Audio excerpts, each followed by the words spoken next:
Tuesday Insights. Hi, everyone. Danielle Noyes here. What a stretch of weather we've had, and it will continue tomorrow. We'll be even warmer. Sea breezes kick in at the coast. Hot on Thursday. No sea breezes, but we will be storm-free. Chance of thunder returns on Friday. The heat peaks. We go well into the 90s. Heat index over 100. Not as humid this weekend and not as hot either. Highs likely in the 80s, inland 70s at the coast. More on the weekend coming up. Predicted dew point for Wednesday.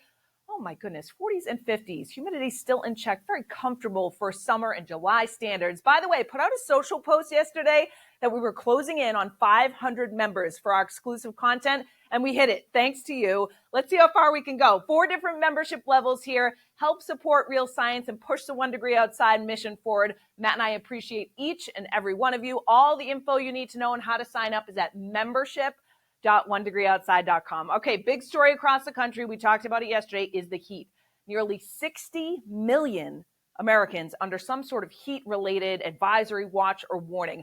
Highs climbing well into the 90s, over 100. We're likely to break some records in the southeastern United States, which is actually tough to do this time of the year.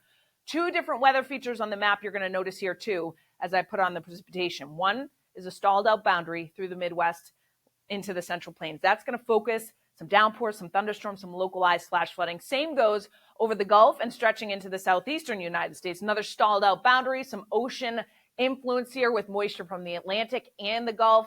So there will be some localized flooding and some strong to severe thunderstorms in that area as well. The cold front coming out of eastern Canada does slowly sink southward for us during the day on Friday. So we'll watch the timing of that closely. It will spark and trigger some thunderstorms. That as the heat is most intense out ahead of it. That's why it's going to peak on Friday with highs climbing well into the 90s for many of us. Look at the country, many spots in the 90s and over 100 in the southern plains. So for us, high pressure has been in control. It slides offshore. So yes, a sea breeze kicks in tomorrow, but the southwest wind on Thursday holds off the sea breeze. That's why we're even able to warm towards the coastline. On Friday, warm out ahead of this front. Scattered thunderstorms do develop.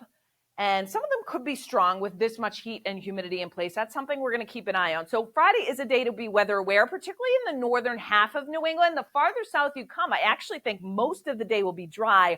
Our risk of thunderstorms in the southern half of New England will increase towards the evening and the first part of the overnight as that front slowly sinks south and then should be along the south coast by Saturday morning. So it's really a question of this new high pressure building in for the weekend. And if we can get this front to push a little farther offshore, it does start to stall out. So that will focus some thunderstorms off to our west.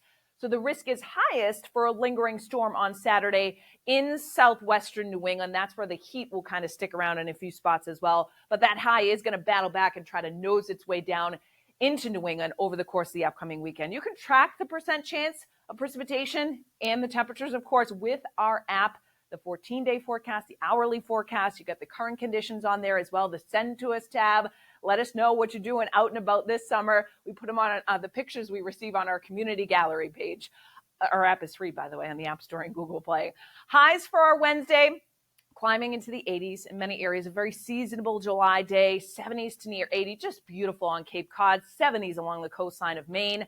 Humidity does tick up a little bit for Wednesday night. And we won't be as cool as we've been the past couple of nights. So overnight lows generally in the 60s. Thursday, we're going 90 to 95 all the way from the Champlain Valley, lower Connecticut River Valley, Lakes region, near 90 across central Maine, but many spots, Merrimack Valley, Route 2 corridor, Worcester to Boston, Metro West going about 90 to 94 degrees. And it'll feel hotter than that with the overnight lows Thursday night only in the 70s. So it's a bit of a tough stretch here. The southwest wind continues. Friday, we're peaking 92 to 98. Not out of the question that we hit 100. It's an outside shot, but we're talking about a southwest wind, so 10 to 20 miles per hour. That may be just enough, too, with some warmer air to loft to kind of boost those temperatures. 80s in far northern New England. The cool spot, all relative, is in northern Maine, where we'll be near 80, and then along the immediate south coast, 70s to lower 80s. When you factor in the humidity, it's going to feel like it's over 100 in many areas. So heat headlines are likely during the day on Friday. It's a day you kind of know the drill at this point of the summer. Take it easy, hydrate, lightweight, light colored clothing, seeking shade if you do have to be outside, taking breaks as well. Highs on Saturday, not as hot in the 80s, though we may still touch 90 in southwestern New England. And that's where you see some of the green showing up here. That's where the risk of a lingering shower or storm is highest, but you notice right now it's like a 40 to perhaps 50% chance. So that is where the risk is highest on Saturday. The farther north you go with that high pressure nudging it, it's much lower risk. And even in eastern Massachusetts, it's only like a 30% chance. So it is not a washout by any means.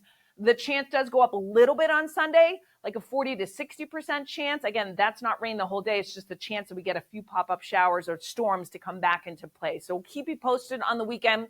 It doesn't look like it's going to be overly active, but with that front nearby, it's something to keep an eye on. Shop our merchandise, t-shirts, hats, coolers, gift cards, all on there. swag.onedegreeoutside.com.